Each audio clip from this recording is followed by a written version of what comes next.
Assalamualaikum warahmatullahi wabarakatuh. Perkenalkan, nama saya Muhammad Rafiq Abdullah dengan NPM 190100151.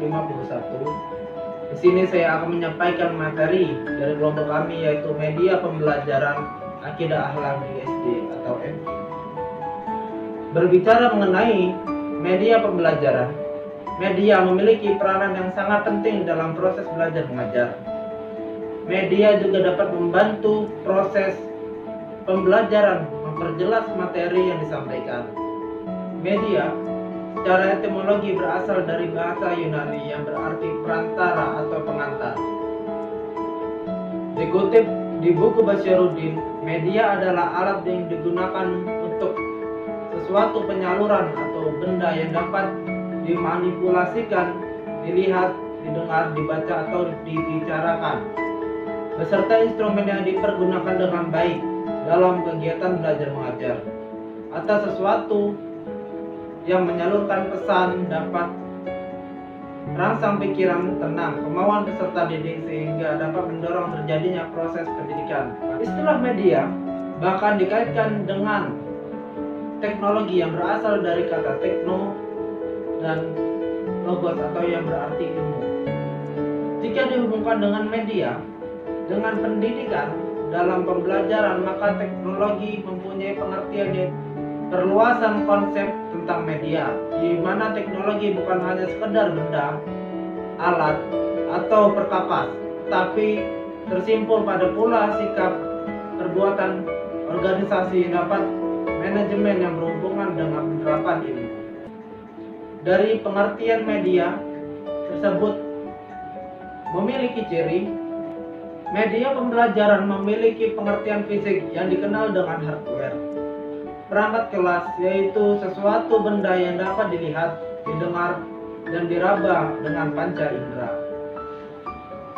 Kemudian media pembelajaran memiliki pengertian non-fisik yaitu dikenal dengan software atau perangkat lunak, yaitu kandungan pesan yang dapat disampaikan pada perangkat keras, yaitu merupakan isi yang ingin disampaikan pada peserta didik. Media pendidikan pengertiannya adalah alat bantu pada proses belajar mengajar, baik di luar ruangan maupun di dalam ruangan. Kemudian dilanjutkan oleh pemateri kedua. Bismillahirrahmanirrahim. Assalamualaikum warahmatullahi wabarakatuh. Perkenalkan, nama saya Isni Lestari, NPM 1901011081. Baik, di sini saya akan melanjutkan presentasi dari Saudara Rafiq tentang materi akidah akhlak yang berjudul media pembelajaran akidah akhlak di SMP. Baik, materi yang akan saya sampaikan di sini yaitu mengenai macam-macam media pembelajaran. Yang pertama, ada media pembelajaran dengan teknologi komputer. Media pembelajaran berbasis komputer adalah salah satu media pembelajaran yang sangat menarik dan mampu meningkatkan motivasi belajar peserta didik. Program pembelajaran berbantuan komputer ini dimanfaatkan seluruh kemampuan komputer, terdiri dari gabungan hampir seluruh media, yaitu teks, grafis, gambar, foto, audio, video, dan animasi. Seluruh media tersebut secara konvergen akan saling mendukung dan melebur menjadi satu media yang luar biasa kemampuannya. Salah satu keunggulan media lain ialah kemampuannya untuk memfasilitasi interaktivitas peserta didik dengan sumber belajar yang ada pada komputer. Yang kedua, yaitu teknologi multimedia.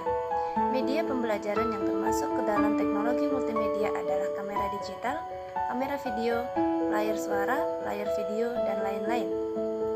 Multimedia dapat diartikan sebagai komputer yang dilengkapi dengan CD player, sound card, speaker, dan kemampuan memproses gambar gerak, audio, dan grafis dalam resolusi yang tinggi. Selanjutnya yang ketiga, ada teknologi komunikasi. Yang termasuk media telekomunikasi adalah telepon seluler dan faksimiles. Teknologi komunikasi ini sekarang berkembang semakin pesat. Kini tidak hanya dalam bentuk telepon seluler dan faksimiles saja, namun bermacam-macam, seperti handphone, email, Facebook, Twitter, blogger, dan lain sebagainya. Namun seiring perkembangan yang semakin pesat, teknologi komunikasi dituntut agar mampu memberikan manfaat yang banyak terhadap dunia pendidikan. Yang keempat, ada teknologi jaringan komputer. Teknologi ini terdiri dari perangkat keras seperti LAN, internet, WiFi, dan lain-lain. Selain itu juga terdiri dari perangkat lunak pendukungnya atau aplikasi jaringan seperti web, email, HTML, Java, PHP, aplikasi basis data, dan lain-lain.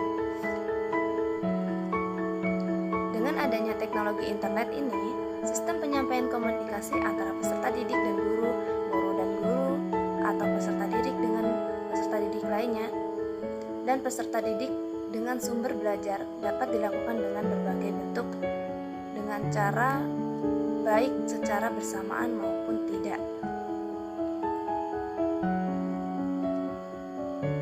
Ada macam-macam media menurut beberapa ilmuwan.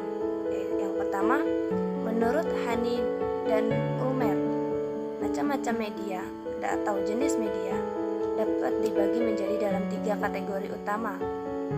Yang pertama, media penyaji, yaitu media yang mampu menyajikan informasi. Yang kedua, ada media objek, yaitu media yang mengandung informasi. Yang ketiga, ada media interaktif, yaitu media yang memungkinkan untuk berinteraksi. Sementara menurut Anderson, secara rinci menggolongkan media menjadi 10 golongan, yaitu audio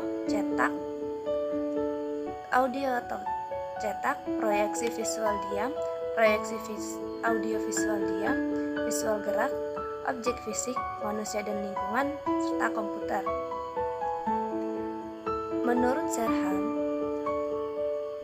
menggolongkan media menjadi media rumit, mahal, dan media sederhana.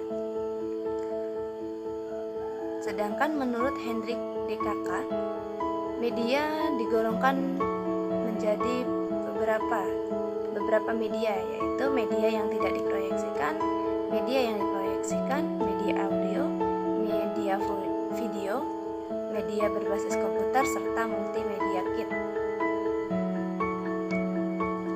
Secara umum, macam-macam media dalam pembelajaran yaitu yaitu media grafis, kedua media 3 dimensi, ketiga media proyeksi, keempat lingkungan sebagai media pembelajaran.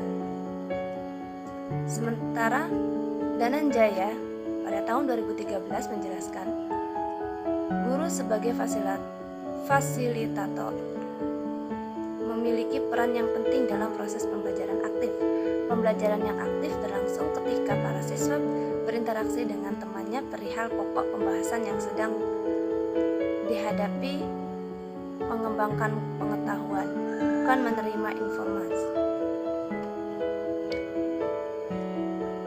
Selanjutnya, media adalah benda mati, sementara peserta didik dalam pembelajarannya adalah benda hidup dan bernyawa, memiliki perasaan. Maka guru harus merespon dan menyesuaikan itu dengan belajar sesuai jenjang pendidikannya. Tanpa itu, guru akan berusaha dalam menerapkan media pembelajaran di dalam kelas. Tanpa media pembelajaran, guru akan lelah dan susah menyampaikan materi yang sudah disiapkan sesuai jenjang sekolahnya. Maka rumus yang sering digunakan, media tetap lebih penting daripada materi itu sendiri. Disinilah tuntutan sebagai guru. Selain menguasai materi, maka juga harus dituntut harus mampu melaraskan sebuah media pembelajaran dengan materi yang akan diajarkan. Sekian presentasi dari saya. Selanjutnya akan disampaikan oleh pemateri berikutnya, yaitu mengenai manfaat media pembelajaran yang akan disampaikan oleh Saudari Sela Kartika. Sekian, terima kasih. Wassalamualaikum warahmatullahi wabarakatuh. Assalamualaikum warahmatullahi wabarakatuh. Perkenalkan, nama saya Sela Kartika, NPM 1901011151. Di sini saya akan melanjutkan materi yang selanjutnya, yaitu manfaat media pembelajaran. Manfaat pengembangan media pembelajaran seiring dengan perkembangan zaman, maka media pembelajaran menuntut perkembangan ke arah kemajuan. Dari manfaat yang diperoleh dapat digambarkan sebagai berikut. Yang pertama, proses belajar mengajar akan lebih menarik perhatian siswa sehingga dapat menumbuhkan motivasi belajar yang lebih tinggi. Yang kedua, metode belajar akan lebih bervariasi sesuai perkembangan zaman yang selalu menuntut perubahan, sehingga siswa tidak bosan dan bagi guru lebih terbantu dengan sedikit tenaga yang dikeluarkan. Yang ketiga, bahan atau materi pengajaran yang sudah pernah disampaikan akan lebih jelas maknanya, sehingga mudah dipahami, dan bagi materi yang baru akan memungkinkan siswa untuk bisa mengetahui tujuan dan manfaat pengajaran yang hendak dicapai menuju ke arah yang lebih baik. Di bawah ini manfaat lain dari pengembangan media pembelajaran sebagai alat bantu dalam proses pembelajaran adalah manfaat media pembelajaran dalam proses belajar siswa, yaitu yang pertama, pembelajaran akan lebih menarik perhatian siswa sehingga dapat menumbuhkan motivasi belajar. Yang kedua, bahan pembelajaran akan lebih jelas maknanya sehingga dapat lebih dipahami oleh siswa sehingga memungkinkannya menguasai dan mencapai tujuan pembelajaran. Yang ketiga, metode mengajar akan lebih bervariasi, tidak semata-mata komunikasi verbal melalui penuturan kata-kata oleh guru, sehingga siswa tidak bosan dan guru tidak kehabisan tenaga, apalagi bila guru mengajar pada setiap jam pelajaran.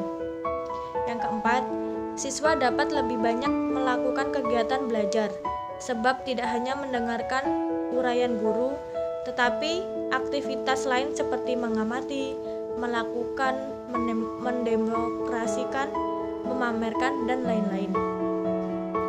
Beberapa manfaat praktis dari penggunaan media pembelajaran di dalam proses belajar mengajar sebagai berikut.